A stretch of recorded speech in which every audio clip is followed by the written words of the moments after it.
важно, что в республиканском объединении представлены все муниципальные образования. Мы надеемся, что именно вы, уважаемые коллеги, станете трансляторами тех задач, которые сегодня стоят перед системой образования Республики Коми, которые формируют новые подходы к развитию библиотек как информационно-библиотечных центров, как центров развития и просвещения не только обучающихся и педагогов, но и родительского сообщества. Сегодня у вас очень насыщенная повестка.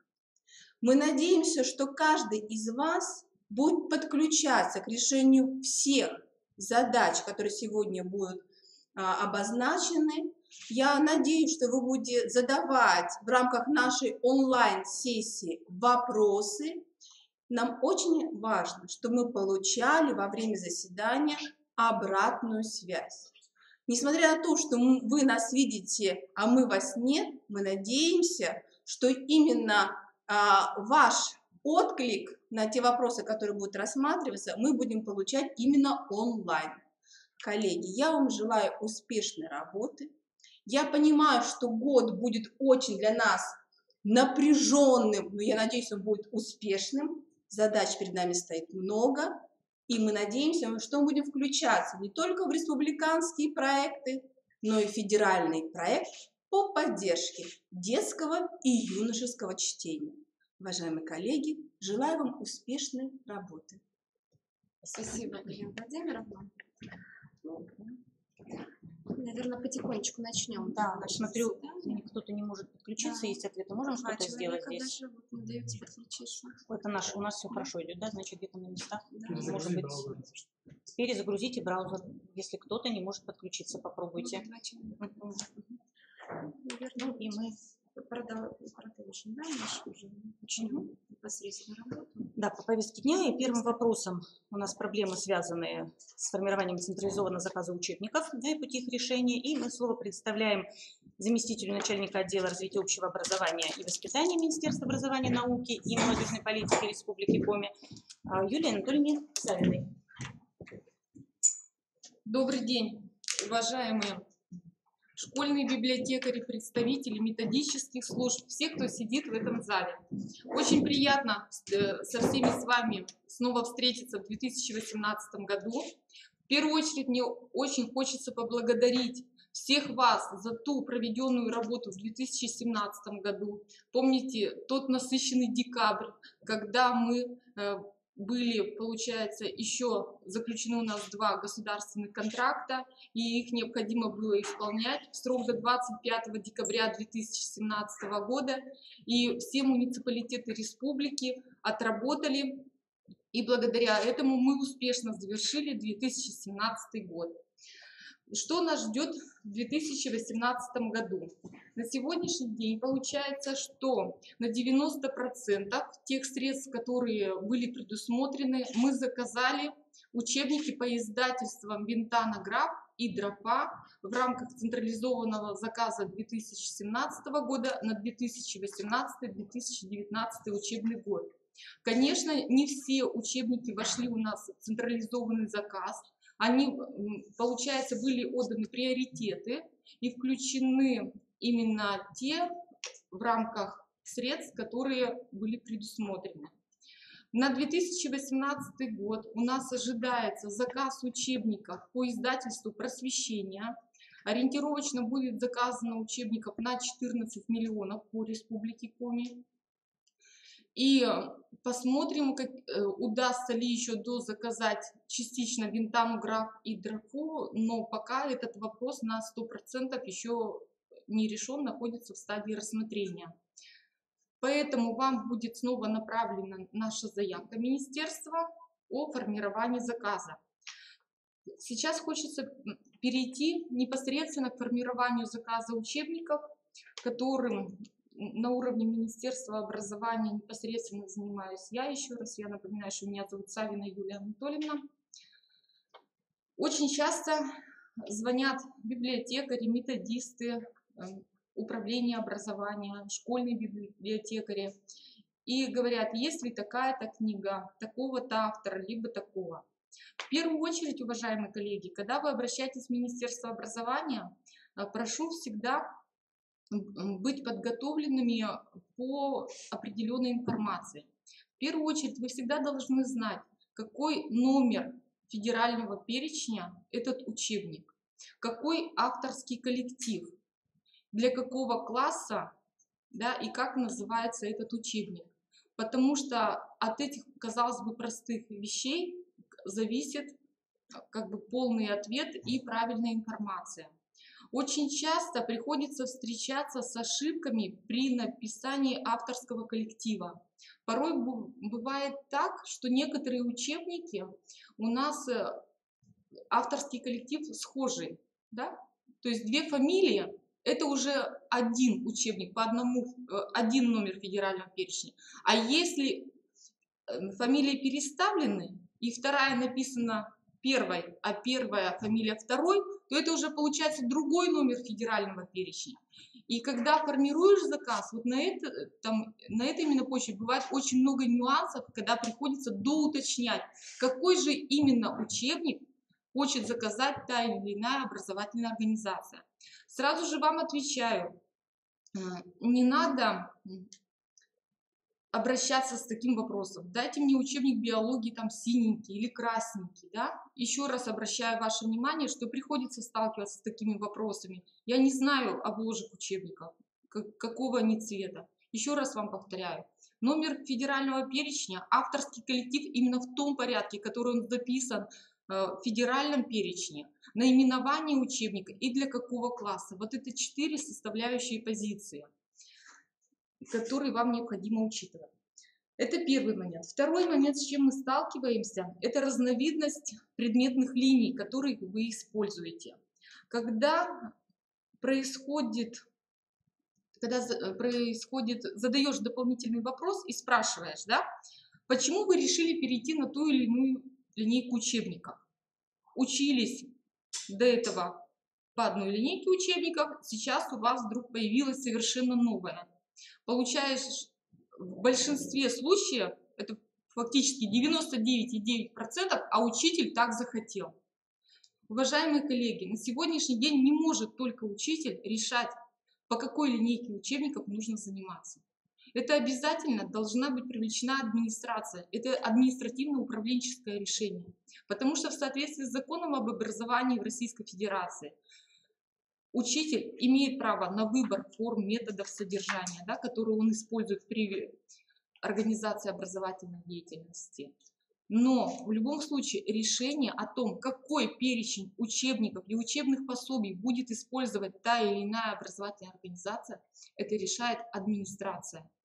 И на сегодняшний день, в этом году и в прошлом году, получается в прошлом 2016-2017 учебном году, в этом 2017-2018 учебном году мы сталкиваемся с тем, что где-то произошло движение контингента обучающихся, и бывает, что буквально не хватает 3 учебника, да, по новой предметной линии, но взять их неоткуда.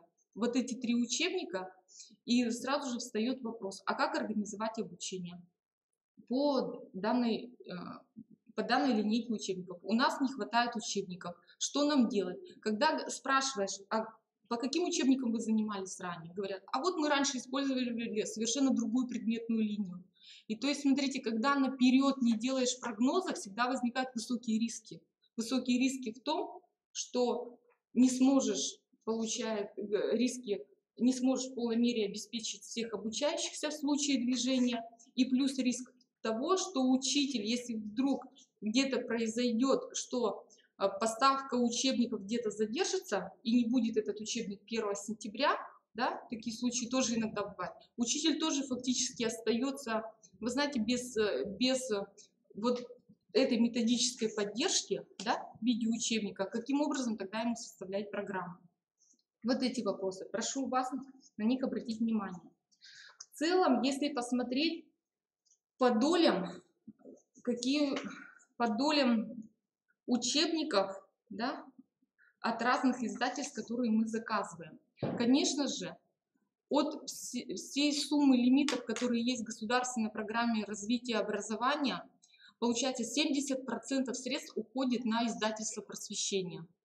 И остальные 30% у нас потом идут на издательство Дропа и Винтана Граф. Учебники издательств Бином «Русское слово» в этом году, в прошлом, вернее, году мы не заказывали. И, скорее всего, в этом учебном году тоже заказывать не будем. Кроме того, при заказе учебников издательства просвещения необходимо предусмотреть, получается, и такие нюансы.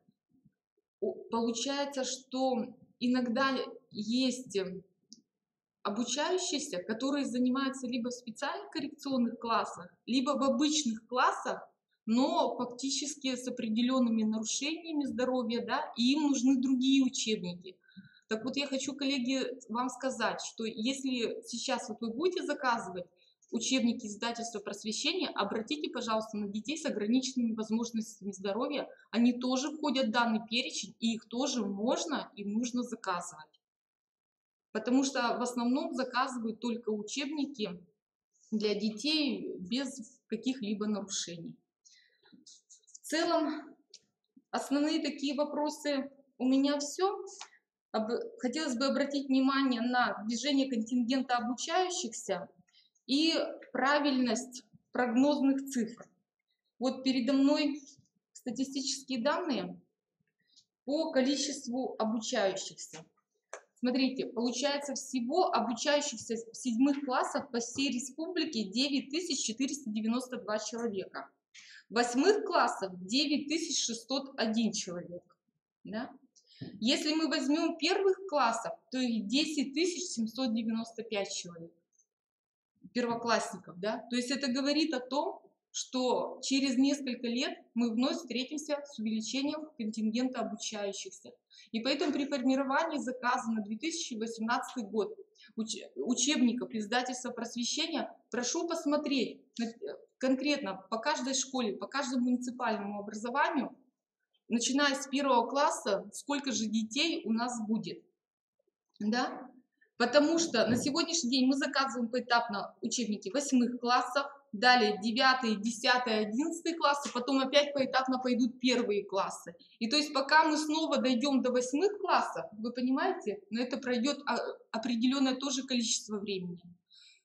Учитывайте вот эти нюансы, будьте, старайтесь точно делать заявки и правильно, потому что это потом снижает затраты на риски, связанные с тем, что вдруг будет заказан не тот учебник.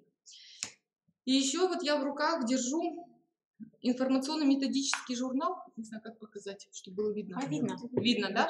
Школьная библиотека. Вот он от 2016 года, номер 11. 11 номер.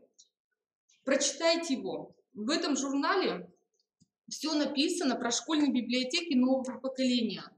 Вы знаете, он может быть вот как методическим пособием для любого школьного библиотекаря, несмотря на то, что сейчас уже у нас 2018 год. Здесь изложена и концепция развития школьной библиотеки, да, приведены примеры, каким образом можно это реализовать. Потом, какие права у самого библиотекаря, да, по должности педагог-библиотекарь. То есть он по самым разным направлениям, которые волнуют непосредственно тех людей, которые отвечают за школьной библиотеки. Поэтому рекомендую, если он у вас есть, то вернуться к нему и прочитать. Если у вас его нет, то его можно заказать. Есть библиотеки КРИРО. Вот Елена Витальевна мне подсказывает. Это журнал, который мы постоянно выписываем. Это издание Ассоциации школьных библиотекарей русского мира, да, это их издание. И мы его выписываем регулярно в библиотеке, оно у нас есть. То есть в библиотеке Маршака вот тоже есть. Да. То есть он действительно вам окажет очень хорошую помощь. Обращайтесь. Плюс, еще знаете, на что, коллеги, обратите внимание?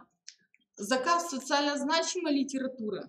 Да, заказ социально значимой литературы, потому что в основном, вот если встречаешься, планы работы выстраивают в отношении учебников, которые идут по федеральным государственным образовательным стандартам.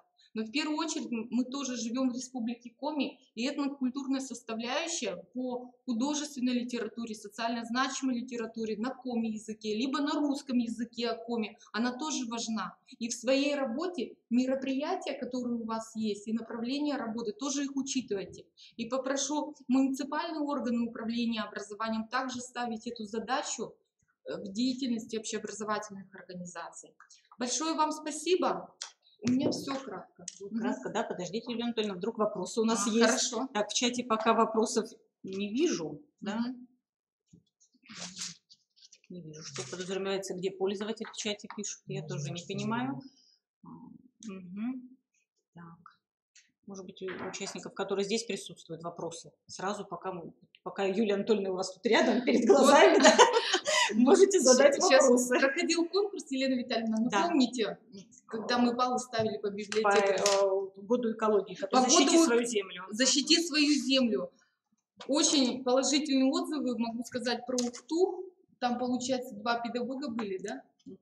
Сейчас вот не помним, да. Замечательные работы были. Да, замечательные работы. Прям спасибо. С удовольствием читаешь, когда авторы работ с таким пониманием подходят к развитию школьного библиотечного дела и с использованием современных информационных образовательных ресурсов. Призываю других коллег использовать этот опыт. Спасибо. Юлия Анатольевна у нас была в жюри конкурса.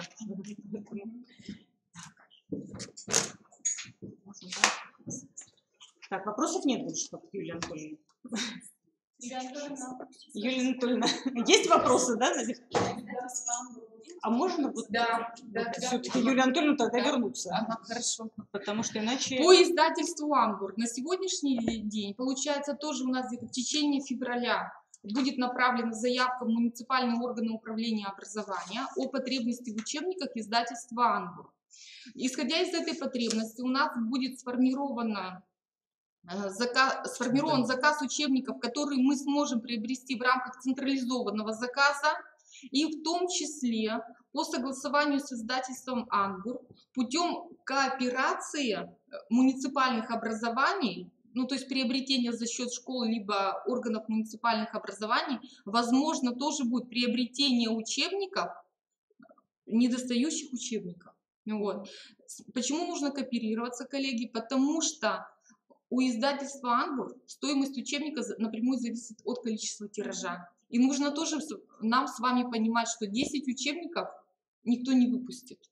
Вот. Поэтому здесь единственный путь дооснастить часть учебников в рамках централизованного заказа, а вторая часть учебников за счет субвенций, которые мы вам передаем на реализацию основных общеобразовательных программ. И Валентина Ивановна сказала, что если таким образом будет, как бы они тоже, получается, стоимость учебника будет определена по общей потребности тиража. Да. И то есть, получается, для вас это тоже будет доступно.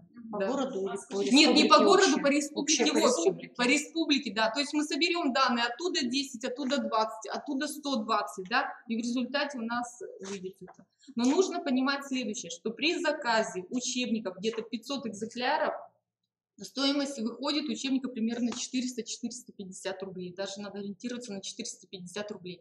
Если тираж в объеме где-то 300 экземпляров, то примерная стоимость учебников -то около 700 рублей. Да, сразу. Да, то есть если это 10 экземпляров, да, то один учебник уже будет стоить, не буду говорить сколько, но вы сами понимаете. Звучит страшно. Да, чтобы никого уже. Еще вопрос. Вот пилотные проекты не будут обеспечены, а то бросили их на производство. Пилотный проект 10 класс. Пилотный проект. Значит, смотрите. На сегодняшний день, коллеги, что хочу сказать, я уже говорила про предметные линии учебников, что иногда выбирают, допустим, русский язык, той предметной линии. Но, коллеги, нужно понимать, что бюджет у нас один. Независимо от того, что вы находитесь в разной подчиненности, на разных территориях, сумма-то все равно одна у министерства, да? Вот. И здесь, получается, в настоящее время средств хватает, да, и то, чтобы закрыть потребность по детям, которые идут в штатном режиме по новым федеральным государственным образовательным стандартам, но и то тоже ведь не в полном объеме. Ведь в 2017 году по 7 классам мы тоже не в полном объеме удовлетворили потребность муниципальных образований. Вот поэтому по 10 классам необходимо будет смотреть, там получается 9 и 10 классы в ГОС, которые идут, необходимо будет смотреть свои собственные источники, которые есть. Да. А по новому предмету шахматы, я спрашиваю. А новый предмет химия. Решение о формировании учебного плана, да, принимает самостоятельно каждая образовательная организация. И поэтому какие будут учебные предметы, это компетенция образовательной организации. На сегодняшний день я знаю, что у издательства «Просвещение» есть полностью на уровне начального общего образования, это точно, есть учебники по шахматам школы. Да, да. Есть какие-то учебники, сигнальные экземпляры поступили в нашу библиотеку в Природу, то есть есть возможность заодно, раз вы здесь находитесь, посмотреть, да, сами учебники, Да. Вот что-то еще есть у очень нас. большой вопрос такой. Предмет естествознания. Там физика, химия, биология. Есть ли такие учебники или как вот заказ оформлять, непонятно. Раньше была отдельно физика, отдельно химия, отдельно биология, а теперь же предмет один. Но на сегодняшний день заказ так и идет. Биология идет отдельно, физика идет отдельно, география идет отдельно. Что-то с часами. Там надо посмотреть надо, но на сегодняшний день эти учебные предметы не так идут. Это предметная область, получается. Ну, там часы сокращаются, и как-то вот общий предмет как бы поступает. Выводится же средняя оценка, физика, биология, химия, выводится средняя оценка по естествознанию. А учебники совершенно другие. На сегодняшний день у нас и государственная итоговая аттестация предусмотрена по предметам химия, физика, география. То есть надо уточнить, что там у вас. Да. Сегодня мы раздельно сдаем все эти учебные предметы. Есть области? Да, есть область, а учебные предметы они такие есть. Один предмет естествознание называется. Все эти Нет, может быть он введен в естествознание. Введен у нас такой предмет. Это уже на уровне какого среднего общего образования. На уровне среднего общего, да, на уровне среднего общего, да, а на уровне основного общего там у нас идет физика, география. Старшие не понимают, Так там тоже есть учебник. То есть смотрите, все понятно. Прежде чем что-либо вводить, нужно хорошо проанализировать свои возможности. И кадровые ресурсы, да, и материальные ресурсы, и в первую очередь смотрите по обеспечению учебниками. Сможете ли вы справиться или нет? Если не сможете справиться, занимайтесь по тем учебникам, которые уже отработаны. И смотрите, когда учебники одной предметной линии, всегда очень легко, да, Надежда Сергеевна, сделать обмен, межбиблиотечный абонемент. Правильно? Еще учителя спрашивают, когда же мы производим электронные учебники или аудиовизуальные? На сегодняшний день, по-немецкому. на сегодняшний день электронные формы учебников есть. Электронные учебники можно заказать. Стоит второй вопрос, готова ли образовательная организация обеспечить технические условия для того, чтобы эти учебники функционировали. Вот вы готовы? Аудиовизуальные пособия к немецкому языку. Приложения электронные они идут. Они бесплатно идут вместе с учебниками. Нет, сами скачивают учителя, и, как говорят, очень удобно. Электронные, аудиовизуальные, то есть приложение к учебнику немецкого языка. Электронные формы стоят. Вот эти средства идут. Все, да? Так, нет, есть вопросы. Можно? Да, в чате я тоже хотела озвучить. У нас в чате два вопроса. Как в этом учебном году будет проводиться инвентаризация? Значит, в этом учебном году инвентаризация учебников будет проводиться также по итогам окончания вот этого учебного года. Также в июне она у нас проводилась, в конце мая, начале июня. По итогам какого года? 17-го? Учебного, да? Да, по итогам учебного года, как у нас было и в прошлом году. 17-го, Да. Как у нас была в прошлом году. Вы не планируете форму поменять, чтобы вы, например, видели, какой объем нам необходим на будущий 18-19 учебный год? Ну, я вам так отвечу. Помните, в феврале 2017 года начали формировать централизованный заказ учебников через систему Арисма. Ошибок было Это для всех. Ошибок было огромное количество. На сегодняшний день, когда мы формировали дополнительный заказ, Надежда Сергеевна, да, мы уже формировали, исходя из напрямую тех заявок, которые вы предоставили мне. И вот эти ошибки у нас были вообще практически сведены к минимуму, ну там вот единицы где-то ошибок были. А когда идет формирование через централизованную систему, количество ошибок возрастает во много раз. И по всей республике нам потом приходится по 5-6 раз заявки собирать вновь и вновь. То есть она как бы вот не показывает себя, что если ты туда завел, это действительно так. Может, есть смысл просто форму логарифма посмотреть, обсудить. Ну вот я вам скажу, напрямую, когда посылают заявки, я вот не знаю почему, но когда напрямую посылают заявки, это работает, я вам скажу, на 97%. Когда через что-то, эффективность, я вам работаю, скажу, где-то, ну вот так, оно чисто субъективное мнение, исходя из того, что я встретила, ну где-то 47%. Там такой объем работы предстоит доуточнять, огромнейший Она объем не работы. совпадает с формой заявки, которая... Нет, то есть получается потом, какое количество экземпляров необходимо к заказу, окутано тайной, на самом деле. Да. Просто дело в том, что форма сама, перечень очень безобразная инвентаризация. Иногда повторяются. Повторяется. Один и тот же автор повторяется несколько раз. На сам перечень сделать соответствие. Кстати, еще непонятно, в частях указывать или нет. Да, вот спрашивать. Может быть, как все-таки учитывать? В частях учебники или Да. нет? Или соответственно? Они должны быть в частях. Они должны быть в частях. Знаете почему? Потому что, когда мы заказываем учебники, каждая часть заказывается отдельно. И мы Вот также это тоже должны... неправильно читать, потому что это же один Нет. единый учебник. Нет, Надежда Сергеевна, вы не есть. правы. Я в этом вопросе с вами не соглашусь. Потому что мы ведь работаем как?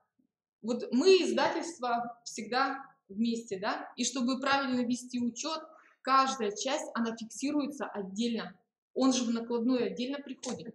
Да, отдельно. Да, а почему мы тогда его вместе фиксируем? Мы не можем его фиксировать. Просто в двух частях. Здесь тоже Один споры, комплекс, у нас конечно. давно идут такие споры, Учебник как математики все-таки в двух учитывать. частях. Учебники нужно учитывать, сколько частей есть, в скольких частях и учитывать. Потому Потому что что получается потом фонды будут такие Да, раздутые, но на раздутые, самом вот деле по двум частям столько там вообще. учебников нету. А в инвентаризации некоторые в двух частях Они- спрашивается один комплект, а в другом месте уже спрашивается по частям. Непонятно. я думаю, знаете, что чтобы увидеть, какие вот, скажем, есть несовершенства системы и что нужно поменять, мне как-то нужно обратную связь, чтобы пусть муниципальные органы управления образования направят мне информацию. Это не обязательно будет информация, что за подписью руководителя, но чтобы мы для работы, ну вот понимали, что Может, нам просто необходимо. какую-то рабочую группу организовать, сесть и обсудить отдельно вот этот вопрос. Можно, да, вот не да, в формате, как да, сейчас, да, да. потому что обычный рабочий момент. Мы Рицока с- позовем вот, сами, да. Да, и каким-то образом эту проблему решить, собрать рабочее совещание. Ну, Да, очень можем хорошее ли такой предложение. вопрос Можно, сделать? да. Получается, по республике вы, например, не видите, например, азбука Горецкого, сколько всего. Он так там прописан, какими способами, только он не прописан. А должно быть, по идее, Должен одна быть, нормальная как библиографическая запись, как положено. Как федеральный перечень Да. учебников. Скажите, вы будете совещание методистов? Значит, смотрите, совещание... Давно было, может, и... Да, совещание методистов мы проведем, потому что уже, я скажу так, я первый год еще занимаюсь учебниками, да, и первый год мы не проводили, но в этом году мы обязательно проведем это совещание. Да, Для методистов. Да, для руководителей, может быть, тоже, да? да, и руководителей, да, обязательно Вопросы проведем совещание. появились? Да. А можно еще вопрос? Вот мы приобрели в прошлом и позапрошлом году учебник географии 9 класс Ромдрона. Когда мы сейчас открывали федеральный перечень, там написано, он годен до 05.07.17 года. Вот я ничего не пойму. Их исключили из Ну, вообще, федерального а у нас не новые, что теперь? Столько денег потрачено. И как теперь? До 5.07.17 года будет. В прошлом году нам целая куча, 90 штук, наверное, поступило. Ну, вообще, помните, когда вышел новый федеральный перечень учебников, Там да, был то еще был приказ федеральный перечень. Минобрнауки России о том, что те учебники, которые были исключены, оставить их еще На 5 лет. да, в действии на 5 лет. На сегодняшний день от нас, получается, из Комитета по образованию Государственной Думы. Вот недавно были запрошены предложения, и там одно из предложений у них было, что продлить, что те учебники, которые не вошли в федеральный перечень, получается, да, продлить срок действия увеличить не на 5 лет, а больше. Но как будет решен этот вопрос, не готова ответить, потому что ответа нет. Но наши предложения были такие о том, чтобы продлить. С момента приобретения, да, на срок действия учебника, чтобы его можно было использовать. То есть на сегодняшний день каким образом решится этот вопрос? Не готова вам ответить. Но такие предложения мы дали с своей стороны. Каким образом будут смотреть на это органы по надзору, контролю? Проверка сейчас будет. Ну, смотрите, если дело касается надзора и контроля, то понятно ведь, коллеги, что мы должны работать только по тем учебникам, которые включены в федеральный перечень, и другого ведь нет. И я вам ведь другого не скажу. И никто вам другого не скажет. Или вопросы возникали, они возникают, эти вопросы, да. Потому что учебники в этом году приобрели, на следующий год их могут тоже опять же исключить из перечня, да, и что мы будем с ними делать. И ведь новый федеральный перечень. Львова тоже, он не был исключен, сейчас исключен, а мы только недавно приобрели. Это же прямо растрата государственных средств. Есть вопросы, ну вот пока мы работаем в том правом поле, которое есть. Что делать, я не знаю. Может быть, будем просить разъяснений каких-то еще дополнительных, да, если будет возможность. Вот хотели же выпустить новый Значит, перечень. операцию заказа все-таки лучше делать у самых крупных издательств, да, как просвещение. Да. Хотя их учебники тоже иногда выпадают из перечня, но... Или Мнемозина.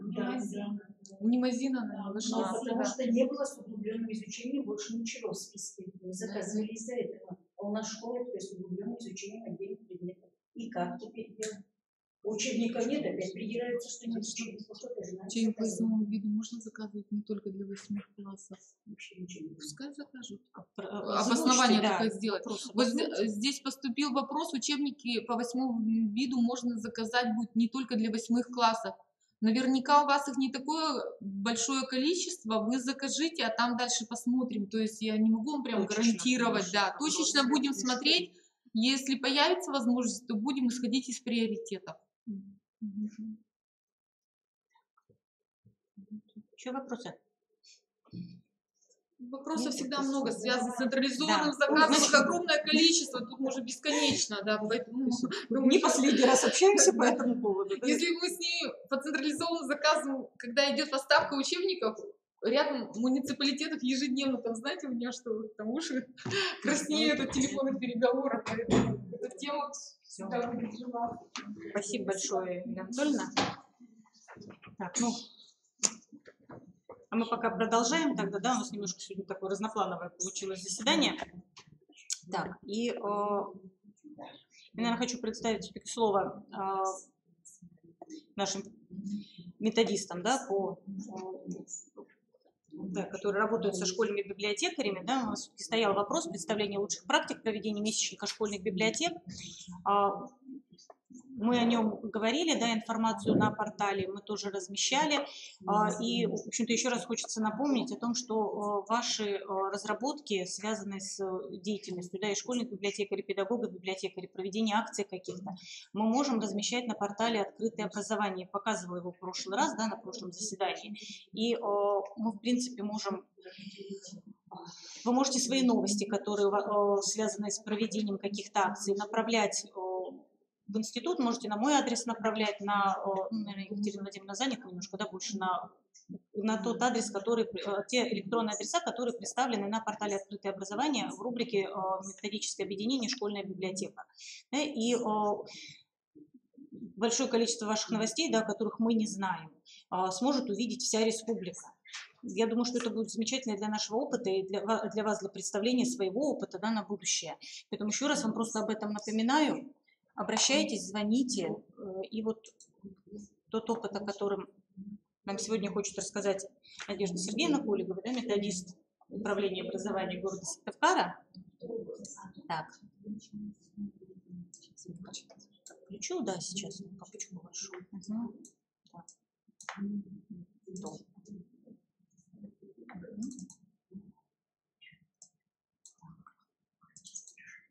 Я вам ее подключу, вы будете рассказывать, да? Хорошо, сейчас я вышку.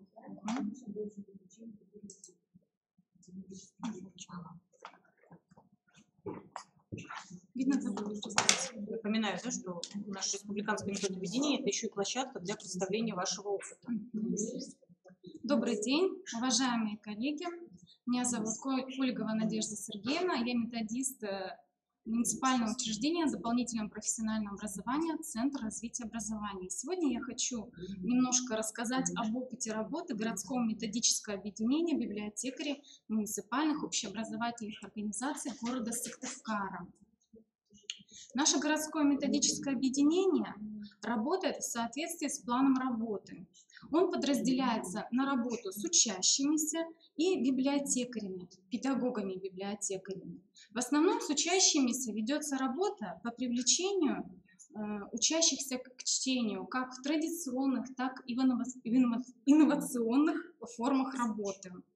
Ребята школ города принимают активное участие в конкурсах презентации книг.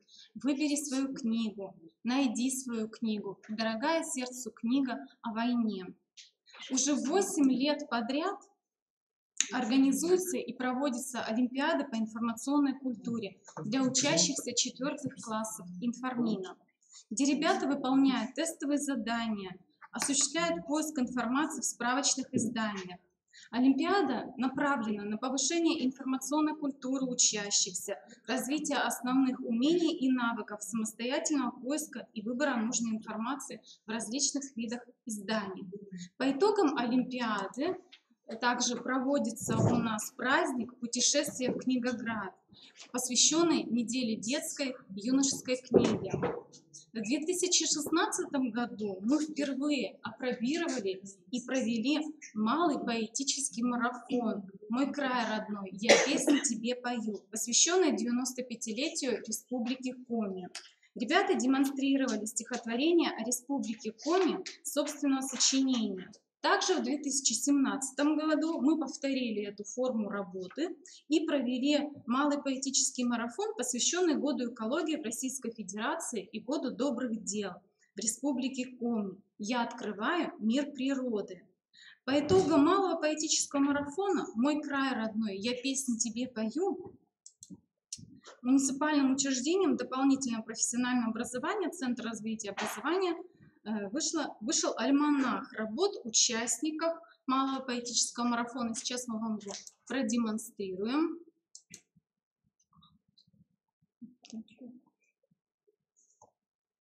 Вот он сам, альманах работ.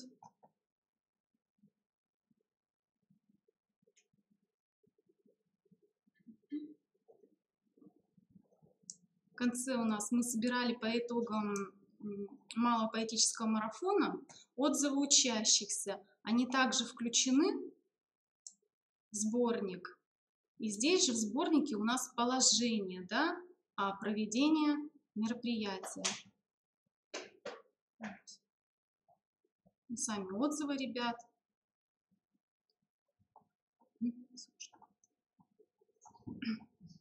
В апреле 2017 года провели игру по станциям «Библиомир», а завершили учебный год 2017 год конкурсом книжных закладок «Подарок любимой книги» среди учащихся 3-6 классов, направленный на продвижение инновационного проекта «Читающая мама, читающая страна». Работа городского методического объединения библиотекарей направлена на обобщение и распространение опыта работы библиотекарей муниципальных общеобразовательных организаций, содействие включению в инновационную деятельность в целях обеспечения организационно-методического сопровождения внедрения федеральных государственных образовательных стандартов общего образования. В 2016 году на базе лицея номер 1 проведена муниципальная практическая конференция «Роль и место библиотеки образовательной организации в условиях реализации федеральных государственных образовательных стандартов общего образования». На конференции коллеги делились опытом, как в условиях перехода на федеральные государственные образовательные стандарты, они строят свою работу, какие формы и направления используют в формировании духовно-нравственной личности школьника, как сформировать у младших школьников навык чтения, приобщить их к систематическому пользованию литературы, о роли библиотеки при реализации внеурочной деятельности в школе, организация проектной деятельности с учащимися, опыт создания буктрейлеров как способ продвижения книги, о сотрудничестве с социальными и культурными партнерами, о совместной работе школьных библиотек и различных организаций города. Также проведен у нас был фестиваль открытых библиотечных мероприятий «Библиоград». Коллеги в рамках фестиваля продемонстрировали мероприятия различных форм. Это и читательско-зрительские конференции, и беседы по книгам коми-писателей, и литературно-музыкальные композиции, игры. Со стихами собственного сочинения ребята принимали участие в малом поэтическом марафоне «Волшебный мир поэзии», который был посвящен Всемирному дню поэзии.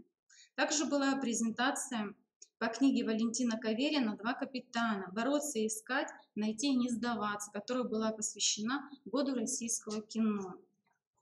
В 2017 году организовали для учащихся 8 классов фестиваль буктрейлеров «Книга в кадре», который был посвящен Году кино. И по итогам фестиваля тоже выпустили сборник буктрейлеров «Книга в кадре» в формате DVD.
Отцы хорошо знали, что скрывалось за нарядным фасадом.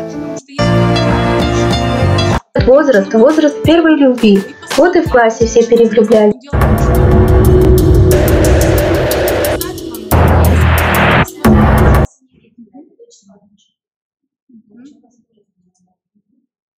Мы дальше продолжим. И в рамках месячника школьных библиотек библиотекари муниципальных общеобразовательных организаций подготовили и провели для читателей экскурсии по библиотеке, путешествия в страну читали, посвящение в читатели, конкурсы, самая читающая семья, папа, мама, книга, я, вместе книжная семья, конкурсы чтецов, да, книги писателей-юбиляров 2017-2018 учебного года. Были проведены также акции «Подари книгу библиотеки» или книги «Новую жизнь». Вот. Также были выставки организованы, любимые книги учителей нашей школы, любимые книги родителей, фото-выставки, читаем всей семьей и беседы, рассказы, прочитанные книги. Конечно, в этом году больше стараемся работать по продвижению акции, да, «Читающая мама, читающая страна». Вот. Библиотекари города Сыктывкара стараются, чтобы учащиеся посещали не только школьную библиотеку, да, но и выходили в городские, республиканские библиотеки. И, естественно, мы очень рады, что имеем такую возможность и благодарим наших коллег за это. Вот. И городское методическое объединение библиотекарей стремится продвигать книгу в целях развития личности учащихся и помогать образовательному процессу в реализации федеральных государственных образовательных стандартов. Все. Спасибо большое, Надежда Сергеевна. Вопросы? Если есть у вас, коллег, вопросы?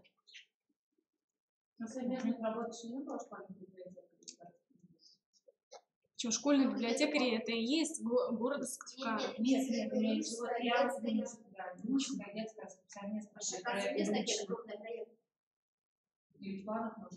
Может, нам стоит запланировать? Стоит запланировать. Вот. Но у нас библиотекари участвуют, как бы, библиотек. Дело в том, что малый поэтический марафон, это переняли мы у вас, этот опыт работы. Я думаю, то ли я что-то не знаю, то ли... Да-да-да. Потому что начинала Ольга Викторовна как раз участвовать в вашем малом поэтическом марафоне. Потом она показала нам эту форму вот на внеурочных мероприятиях, и мы уже стали на город. Ольга Викторовна, да. Вот. У нас как раз РМО для того и должно работать, да, что мы можем какие-то акции, совместные мероприятия проводить, да, где-то объединять свои усилия в рамках каких-то мероприятий. Тогда и наши методические объединения городские хорошо будет видно, да, и они будут представлены на уровне республики, ваш опыт. Вот еще раз напоминаю, да, присылайте свои вот мероприятия, когда у вас анонсы своих мероприятий мы будем размещать на портале, да, что у вас что-то происходит, и в какие-то дни, да, могут... Нам просто нужно составить общий план работы. Этот вопрос как раз у нас, да, наверное, вот назрел, да, что нам надо общий план работы. Также и с национальной библиотекой, да, детской библиотекой, с юношеской, и с национальной библиотекой Республики Коми, чтобы у нас какие-то совместные республиканские мероприятия, да, может быть, уровневые какие-то, да, мероприятия у вас, потом какие-то совместные республиканские мероприятия, да, с привлечением национальных библиотек. Просто дело в том, что у школьных библиотекарей ведь не только работа с учащимися, да?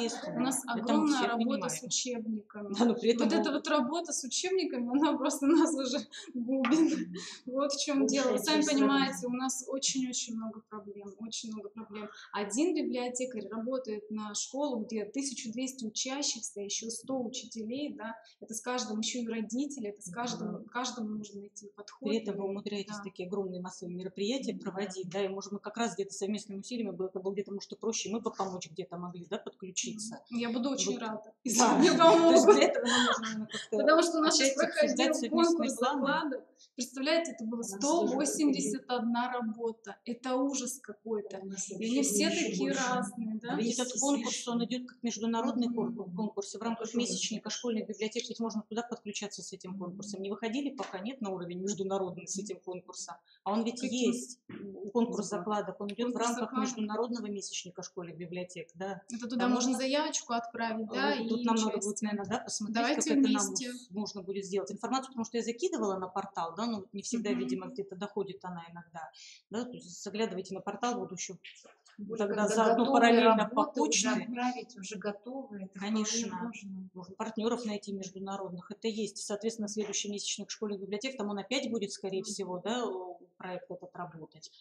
Сейчас мы нам планируем надо- провести конкурс рисунков, да, тоже в рамках акции «Читающая мама, читающая страна», но только по книгам писателей-юбиляров 2018 года.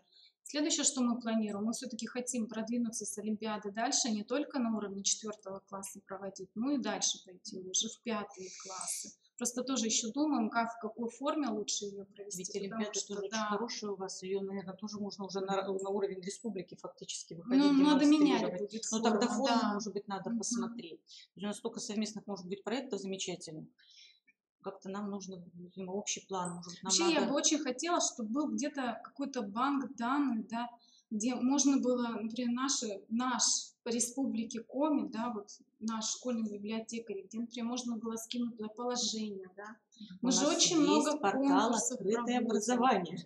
Ну, Об этом постоянно говорим. Во-первых, у нас есть в рубрике РМО, наша школьная библиотека, там есть там есть вкладка «Методические разработки», мы можем их туда размещать.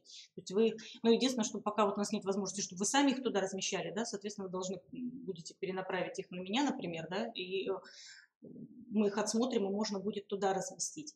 У нас есть на портале «Открытое образование» теперь представлен там где-то опыт лучшей практики, да, но вот конкурсные работы, после того, как они обработаны сейчас победители, да, различных мероприятий, в том числе нашего конкурса сейчас, да, «Защити свою землю», мы тоже туда разместим.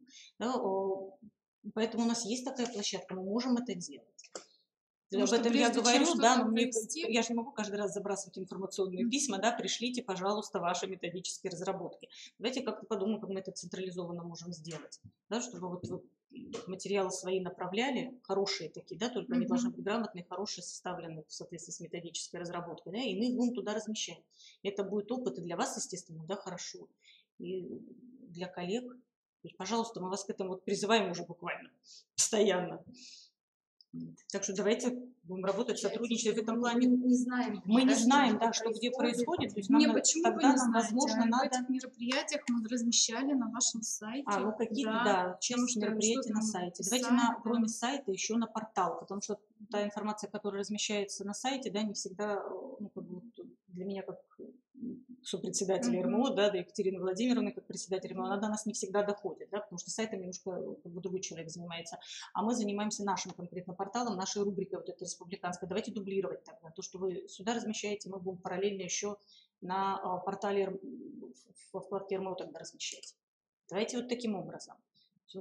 Присылайте информацию.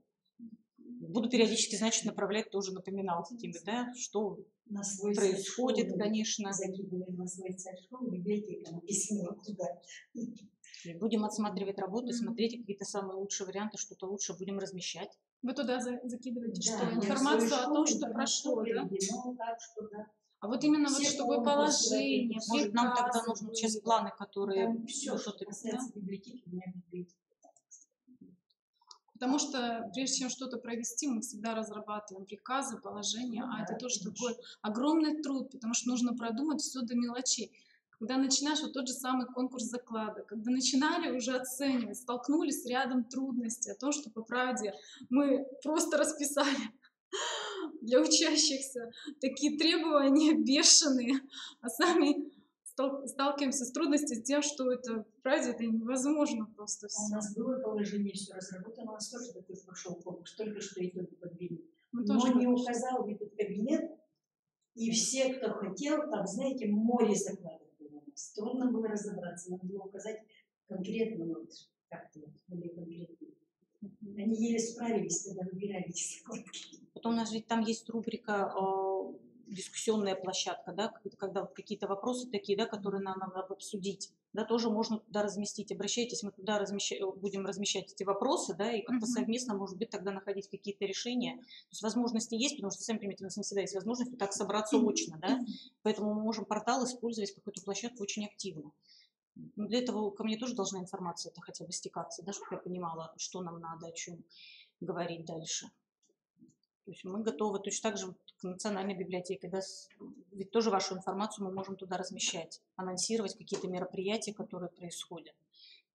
У нас портал есть, площадка есть для этого, просто нам ее активно надо еще и Активно как-то надо работать с ней надо работать, да, Да. потому что я пока туда закидываю точно какие-то наши крупные мероприятия, их не так много на самом деле получается, да, информация не так часто обновляется.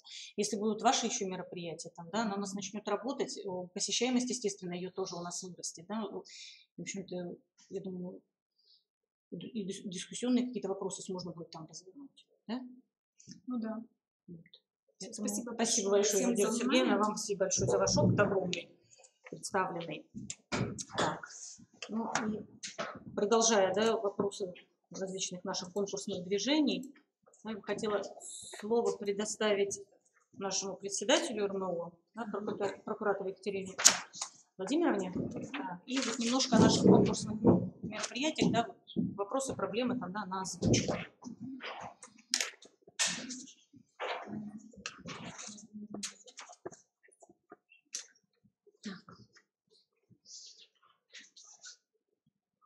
Немножко о конкурсах давайте поговорим. Сегодня мы все очень активно участвуем в разнообразных конкурсах, и школьный библиотекарь тоже не является исключением, и конкурсы организуются как для учащихся, так и вот библиотекари тоже активное участие в разнообразных конкурсах принимают участие, да, и вот я, наверное, сегодня остановлюсь на одном из конкурсов, который проводился у нас осенью, в конце октября, в начале декабря 2017 года. Сегодня о нем уже вспоминали. Это конкурс, заочный конкурс «Защити свою землю» среди школьных библиотекарей муниципальных и государственных общеобразовательных организаций Республики Коми.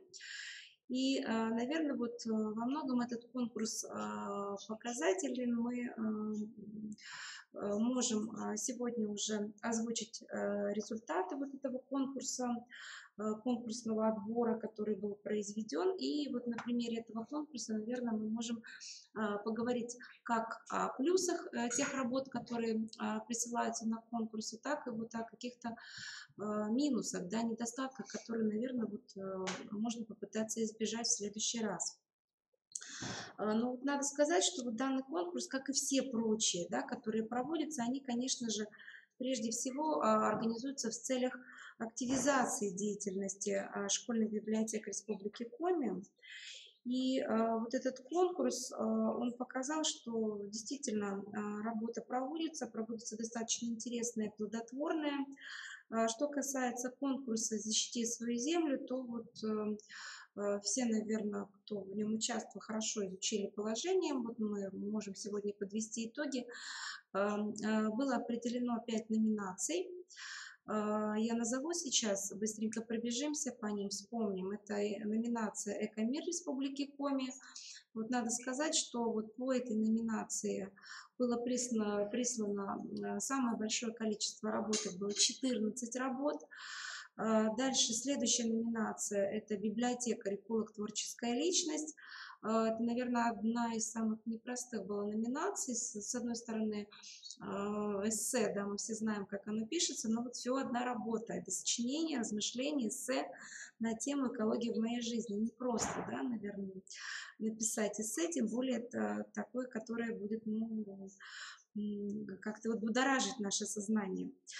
Следующая номинация «Мир природы в литературе», виртуальная книжная выставка по произведениям писателей, природоведов, юбилеи которых отмечались в 2017 году. Вот по количеству работ это вторая была номинация, 8 работ было прислано. Четвертая номинация «Природа. Взгляд на красоту», мультимедийный проект, фильм, слайд-шоу, буктрейлер, электронный ресурс на сайте библиотеки. 4 работы было подготовлено, тоже достаточно интересных. Ну и последняя, 5-я номинация – это «Помоги родной природе. Лучшая акция школьной библиотеки к году экологии». 2 работы было прислано участвовали вот в этой номинации. И вот получается, что всего мы отсмотрели, увидели 29 материалов. Надо сказать, что очень активно принимали участие, но практически все. Да, города нашей республики: Сыктывкар, Октябрь, Кутай, Инта, Сосногорск. Очень много интересных было работ прислано из районов республики Коми: Сыктывдинский, Уссыльский, Прилузский район. Очень активно участвовал. Не знаю, кого-то, может быть, я уже пропустила. Коллеги нас простят. Да, простите уж, пожалуйста. Вот, достаточно интересные были работы. И вот, как отметили члены жюри, отслеживали, просматривали ваши работы несколько человек, и все мы единогласно, наверное, говорили о том, что, конечно же, получились достаточно интересные, мы увидели достаточно интересные материалы. Все материалы так или иначе соответствуют интересам детей, возрастным особенностям, да, детей. Дети готовы воспринимать этот материал.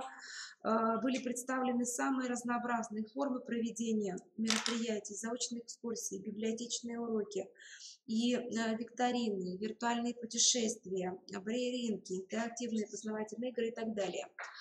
То есть вот материал звучал достаточно интересный, был представлен достаточно интересный.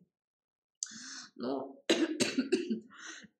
извините, не всегда работы соответствовали необходимым требованиям. Я вот это отмечу, на этом остановлюсь, потому что иногда звучал очень интересный материал. Сам ход мероприятия тоже показывал, что проблема выносится значимая, тема интересная, подходы интересные, но вот методически работа оформляется не совсем и не всегда грамотно. То есть сегодня мы уже, конечно же, от работ заведующих библиотекой, школьных библиотекарей, педагогов ждем этой методически грамотно подготовленной работы. Иногда просто идет описание того или иного мероприятия, ни цели, ни задач, ни каких-то методических подходов, ни литературы, которая так или иначе все равно используется, да, вот, при подготовке того или иного мероприятия.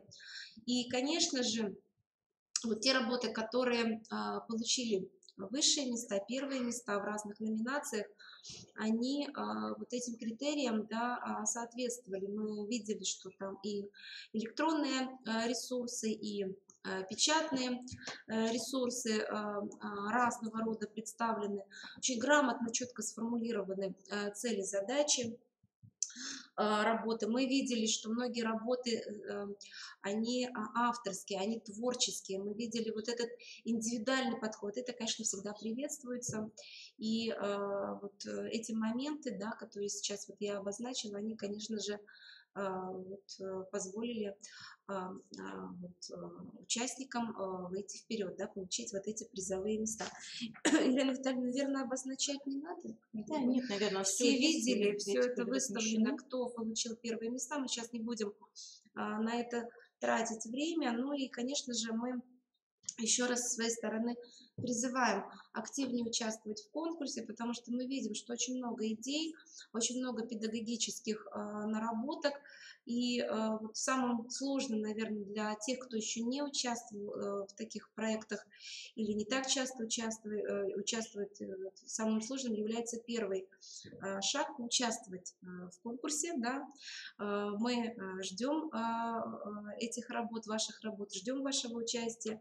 Ну и вот любой конкурс, любая работа, которая отправляется на конкурс, она, конечно же, требует анализа своего педагогического, методического опыта, потому что вот мы видим, что много наработок, и любой конкурс, он всегда систематизирует те наработки, которые есть в копилке каждого педагога библиотекаря, каждого заведующего библиотеки.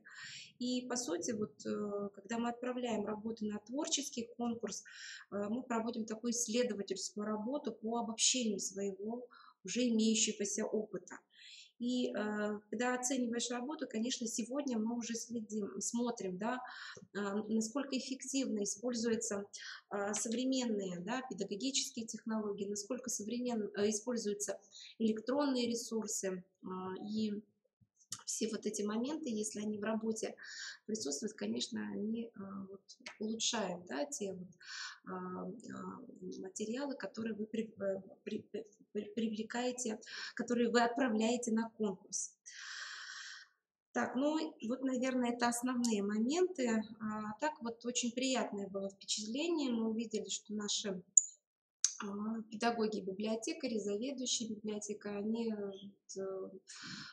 не отстают от каких-то общих мировых тенденций, и вот те новые подходы, наработки, которые сегодня уже появляются в целом в образовании, они очень хорошо и активно вливаются в жизнь школьной библиотеки. Наверное, вот основные моменты. Спасибо большое.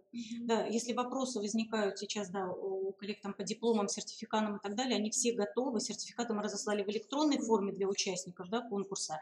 А дипломы у нас не все, наверное, еще пока ушли в муниципалитеты, да, потому что ближайшие мы смогли передать, развезли папочки с наградными. Кстати, обратиться, да, сразу к коллегам. У нас есть папки с наградными материалами не только по этому конкурсу в муниципалитеты, да, по другим мероприятиям, которые институт проводил, там где-то какие-то дипломы, грамоты, сертификаты. Если кто-то, методисты, коллеги будут находиться из районов в городе, вы можете подойти, 220-й кабинет, да, в КРИРО, обратиться, у нас есть эти материалы, мы можем передать, в том числе вот, наградные материалы по этому конкурсу, они тоже у нас находятся.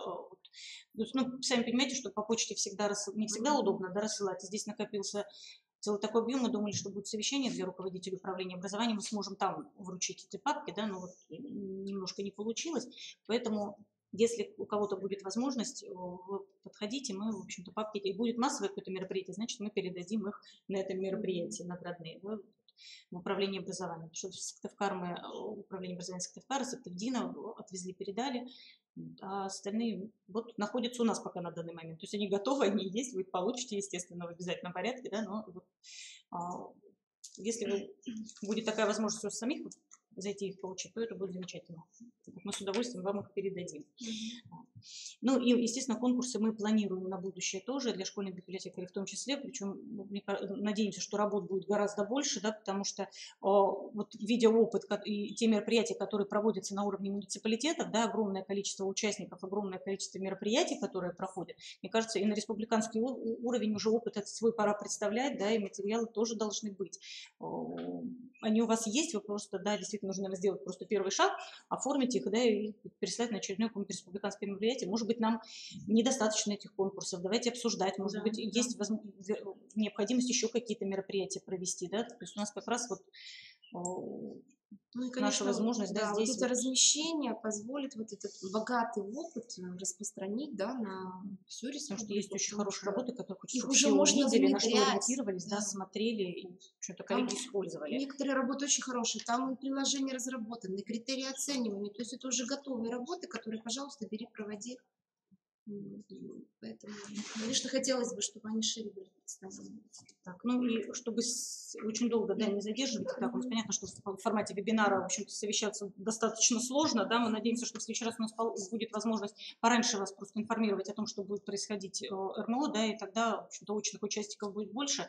Ну, конечно, хотелось бы, да, коллег видеть рядом, потому что вот сейчас вот даже мы свои предложения опять высказываем, да, обсуждать как-то достаточно сложно, когда, вот если есть какие-то сразу у вас предложения, вы пишите в чате, да, мы, в общем-то, сразу будем их озвучивать, отвечать, да, и сразу еще об одной акции, да, у нас, о которой тоже хотелось бы сказать, да, конкурс, который мы в этом году провели, в котором нам, опять же, Национальная библиотека юношеская помогала, детская, Национальная библиотека сгруппировала, да, юношеская библиотека национальная, национальная детская библиотека Маршака, национальная библиотека Республики Коми, да, акцию, которую мы большую провели в этом году, «Читающая мама, читающая страна».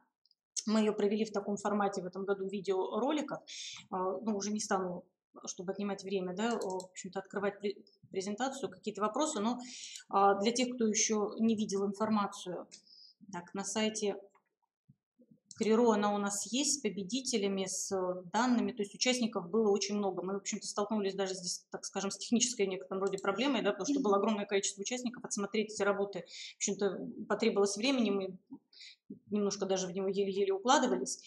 Поэтому информация, вкладку мы пока оставили, читающая мама. Почему оставили? Я думаю, что мы будем акцию эту продолжать, да, и у нас вот есть уже идеи о продолжении, да, о том, как ее организовать, может быть, дальше.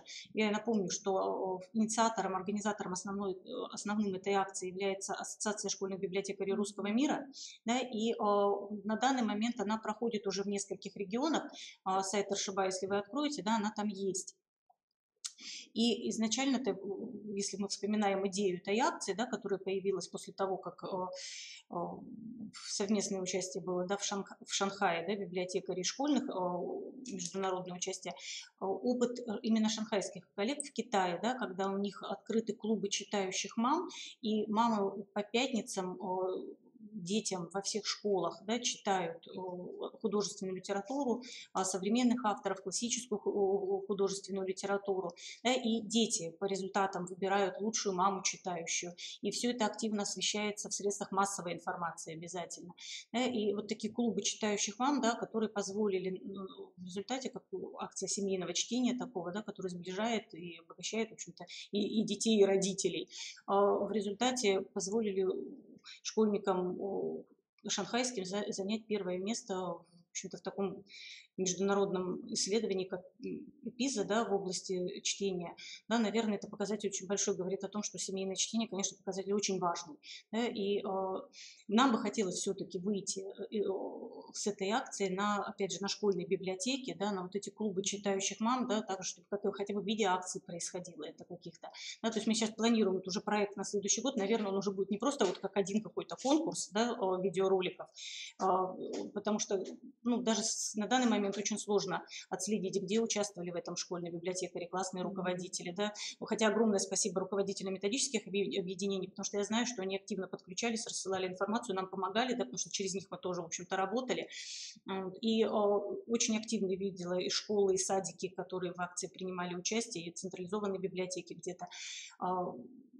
Но вот хотелось бы, да, чтобы акция все-таки вот шла так целенаправленно и мы немножко вот занимались как раз развитием родительской компетенции, да, в области чтения, и поэтому, наверное, как проект мы на следующий год его хотим как-то вот так развернуть, чтобы это у нас был, может быть, и конкурс школьных библиотекарей, который у нас каждый год проводит, да, привязать вот к мероприятиям, связанным с развитием родительских компетенций в области чтения, да, с детьми, что-то такого типа какой-то конкурс, да, чтобы в рамках одной акции. Может быть, если вы нас поддержите, я думаю, что поддержите, мы попробуем что-то вот вроде, ну, может быть, пока не конкурса, да, хотя бы акции «Читающая мама» провести, да, чтобы мамы вышли в школу, вышли к детям, в садики, да, в образовательные организации.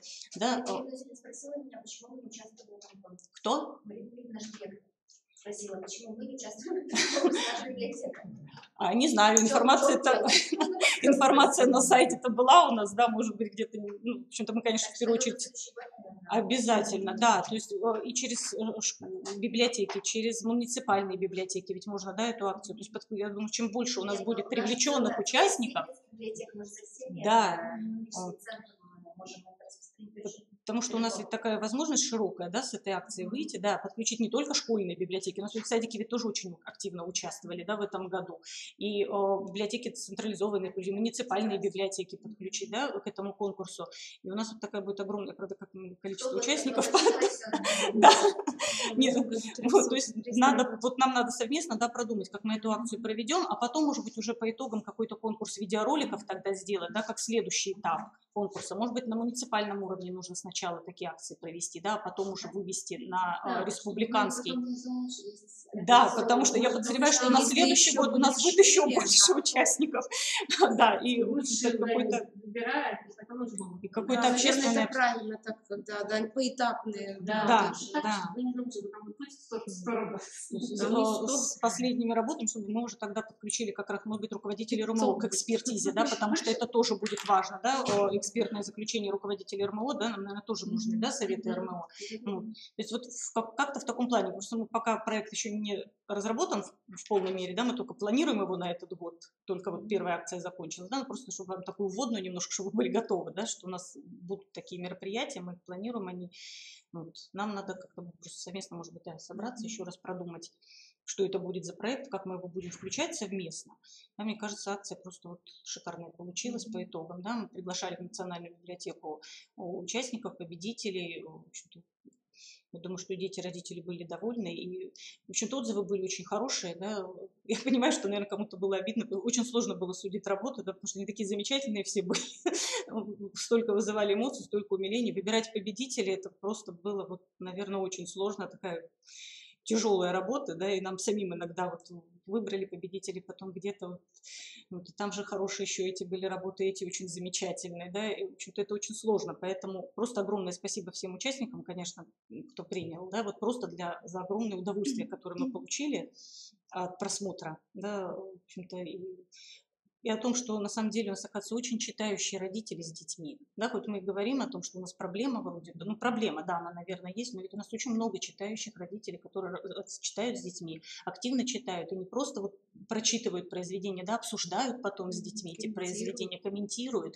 И вот это приятно, но я думаю, что все равно работать здесь еще что есть. И принятая концепция, да, программы развития детского и юношеского чтения, которая в РФ, да, я думаю, что школьные библиотеки здесь должны подключаться однозначно, да, к реализации этой концепции, потому что это как раз тоже работа библиотекарей. Я думаю, что никто не будет против, да, и мы, в общем-то, в этом направлении будем планировать тоже что-то работать, да. Так. Ну и то, что в повестке дня у нас плавно перетекает, да, вопросы, которые я, в принципе, уже сказала, да, вопрос о размещении ваших методических разработок в нашем банке данных, да, еще раз напоминаю, что у нас есть такая платформа, не знаю, демонстрировала на прошлом РМО, могу, конечно, еще раз.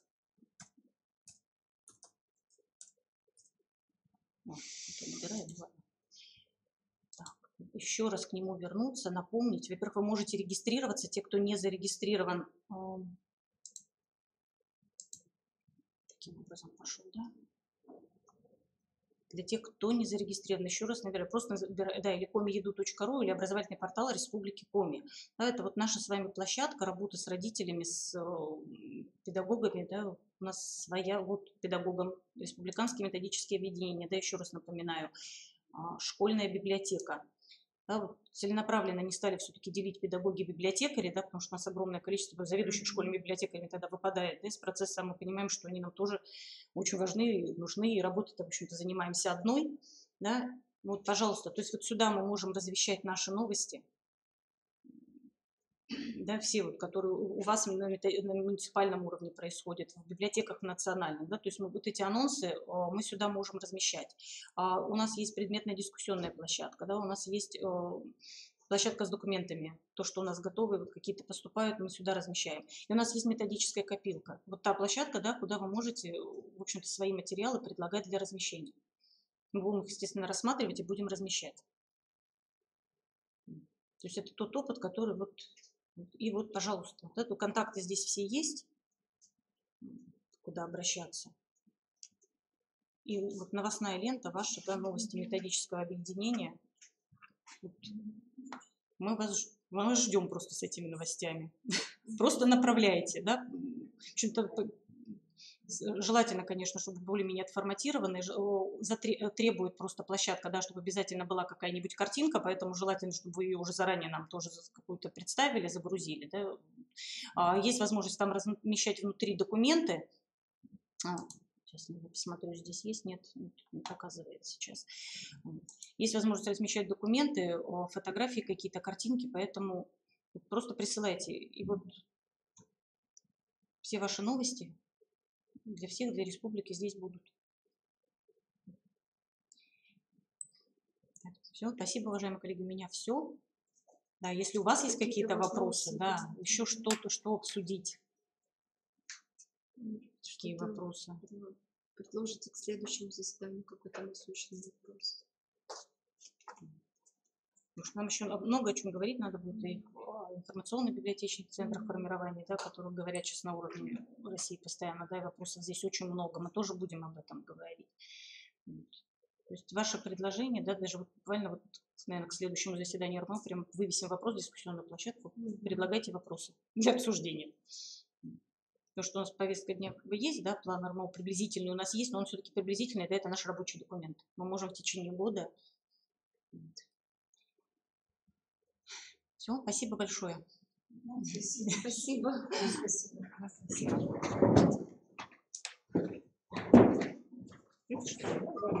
Все, спасибо.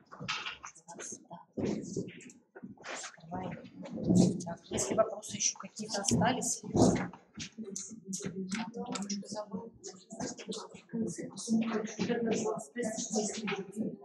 Центр